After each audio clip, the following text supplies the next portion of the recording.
I leave here, that boy goes with me. Joey? Why do you want him? Maybe for the good of his soul. It's been a long time since you... Interesting facts about famous people. Western B movie actors. Joel McCrae, one of the great stars of American westerns and a very popular leading man in non-westerns as well. By the late 40s, his concentration focused on westerns. He made few non-westerns thereafter. He was very popular in these roles. Most of them still hold up well today. This killing must cease. A hill down, no one fooled with the Marshal of Wichita. And today it's a law and order. She added love to his great renown. Folks still speak of the Marshal of Wichita. And today it's a very nice town. A very nice town. Audie Murphy, a national hero during World War II, as the most decorated combat soldier of the war, Murphy proved adequate as an actor. He signed with Universal International Pictures, which was putting him in a string of modestly budgeted westerns. One of his best pictures was Night Passage, 1957, a western in which he played the kid brother of James Stewart. He worked with Houston again on The Unforgiven, 1960. Rory Calhoun. Before becoming an actor, he worked as a boxer, a lumberjack, a truck driver and a cowpuncher. He debuted on screen in Something for the Boys, 1944, with Carmen Miranda, billed as Frank McCown. After playing small parts for a while, he graduated to starring in Western films, including River of No Return, 1954, with Marilyn Monroe and Robert Mitchum. Calhoun has 2 stars on Hollywood's Walk of Fame, one for motion pictures and one for television. Sorry. What is it? Swan's on his way into town. Jade needs you if you can spare the time. Swan will smell a posse a mile away. Well, at least we'll scare him off. Yeah. And I'll be living scared, jumping at shadows. Why don't you let me do it my way? Smash the shotgun, I'll let the lady go about her business.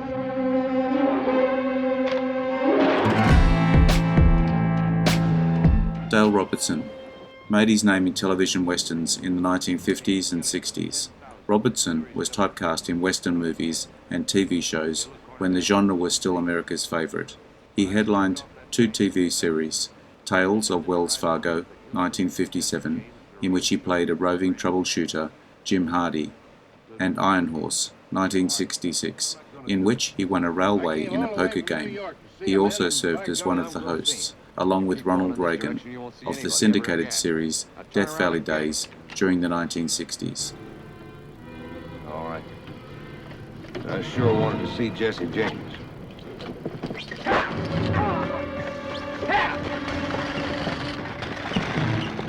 I'll make you wish you never set foot in these hills.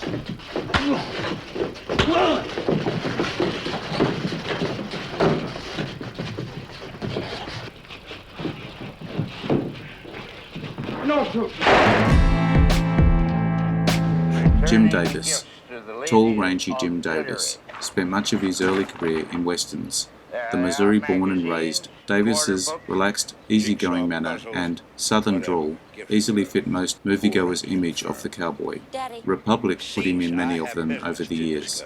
He looked right at home on a horse. He alternated between good guys and villain roles, one of his better ones being that of the devious, murderous fur trapper working for Kirk Douglas's Competition in the Big Sky, 1952. Best known, however, for his role as Ewing family patriarch, Jock, in the long-running TV series Dallas, 1978. Do you mean to tell me that you want money for Pamela? Well, she was at Barnes, and now she's a Ewing, just like, oh, well.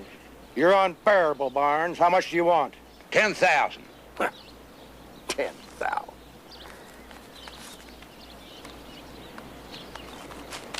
There's 100. John Payne. His film vehicles were crime, war drama, and westerns. As such, John appeared in El Paso, 1949. Not kill us all, Pete. Tripoli, 1950. We're gonna get out of here. Passage West, 1951. Kansas City Confidential, 1952. 99 River Street, 1953. And Silver Lode, 1954. A shrewd businessman, Payne also obtained rights to these films in the aftermath. John went on to star in his own Western TV series, The Restless Gun, 1957. His 70s career ended with TV roles on such shows as Gunsmoke, Kate's Country, and Columbo.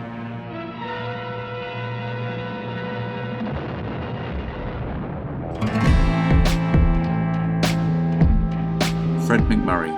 Fred rose steadily within the ranks of Paramount's contract stars, working with some of Hollywood's greatest talents, including The Trail of Lonesome Pine, 1936, an ambitious early outdoor hit, co-starring with Henry Fonda, directed by Henry Hathaway. Despite being habitually typecast as a nice guy, McMurray said that his best roles were when he was cast against type. Despite successes, his career waned considerably by the late 50s, and he finished out the decade working in a handful of nondescript westerns.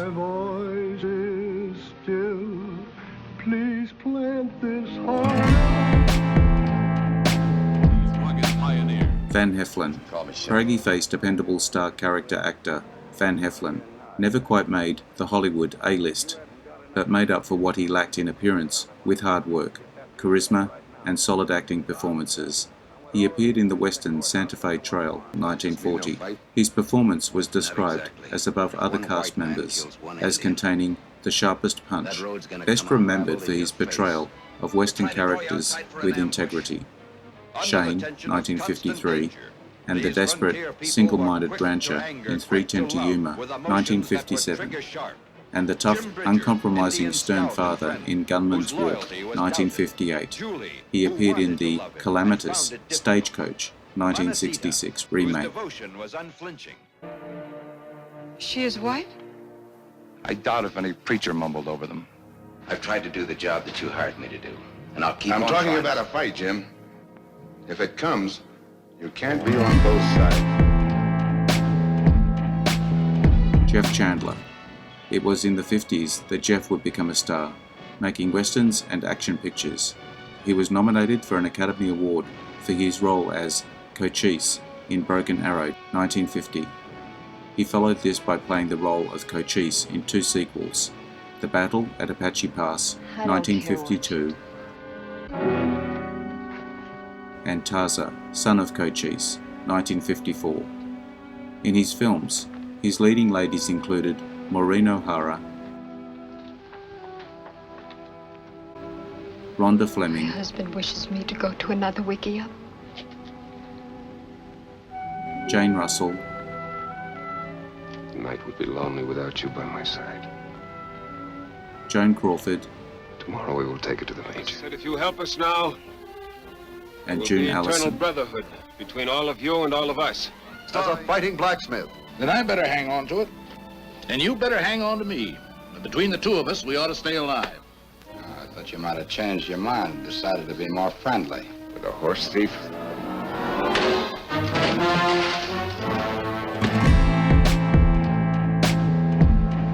Dan Duryea. Duryea was the actor you went to the movies for and loved to hate. His conniving, taunting manner and snarling, nasal tone separated the actor from other baddies of the 40s and 50s. From the highly acclaimed The Little Foxes, 1941, the tall and mean Duryea became a particularly unique character in film noir, melodramas and westerns. That's a good question. But I can't give you the answer until tomorrow. Hold it, kid.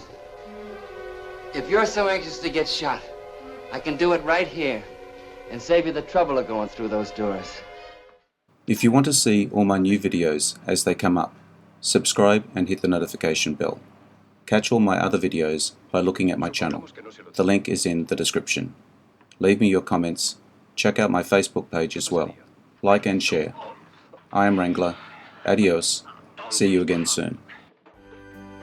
Interesting facts about famous people.